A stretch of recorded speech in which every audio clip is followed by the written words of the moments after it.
Ouais, alors, je pense que la perception du risque de la région est certainement exagérée. Il y Depuis a... Paris. Pardon? Depuis Paris. Ouais, depuis Paris ou depuis L'Occident. d'autres capitales occidentales. C'est-à-dire que les pays du Sahel sont en train de se réorganiser. Il y a une rupture, mais cette rupture ne veut pas dire que ces pays sont en train de sombrer dans l'obscurité ou sont en train de s'effondrer. Non, au contraire, ils se réorganisent. Et vous avez vu que ces pays sont restés dans la zone CFA, ils sont sortis de la CEDEAO pour des raisons que nous savons, hein, des raisons politiques, mais sont restés dans la zone économique et monétaire. Et aujourd'hui, ils sont en train de se reconstruire. Aujourd'hui, arrivent à emprunter sur le marché régional, donc sont en train de changer leur approche économique, et qui est une approche économique avec des solutions endogènes qui est certainement appréciable. Par exemple? Nous notons le Burkina qui, aujourd'hui, commence à repenser son économie de sorte à mettre l'accent sur les capacités des entreprises locales à produire, ce qui était peut-être pas le cas avant. Peut-être qu'ils ont été mis aujourd'hui dans cette situation où aujourd'hui ils mettent l'accent sur renforcer la capacité des entreprises locales, chercher des niches dans leur économie.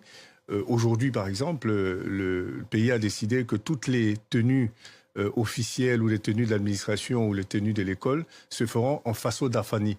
Donc ça veut dire faso d'Afani, c'est la tenue traditionnelle. Donc ce qui booste la production, le secteur du textile. Et ce qui n'était pas le cas avant. Donc aujourd'hui, c'est une obligation pour tout le monde de porter le faso d'Afani dans tout ce qui est public. Donc cette réorganisation montre qu'il y a les capacités dans ces pays à se réorganiser pour capitaliser sur l'économie domestique. Si vous regardez la croissance n'a pas été vraiment affectée par ces crises-là. Au contraire, tous ces pays génèrent encore des croissances qui sont fortes. Et donc le risque est certainement moindre que celui qu'on anticipe. Mais il existe quand même. Les risques existent partout.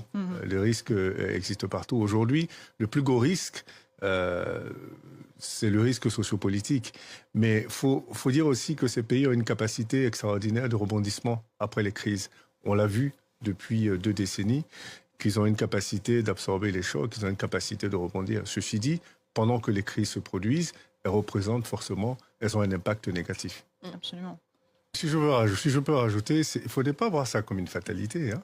C'est juste une question de stratégie. C'est que ce soit les banques qui se retirent ou que ce soit les grosses boîtes.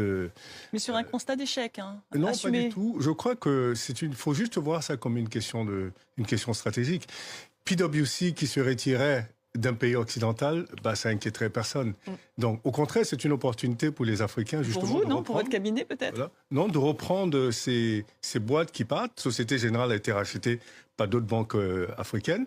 Et je pense que c'est une excellente opportunité, justement, pour ces pays africains de s'approprier leur secteur financier.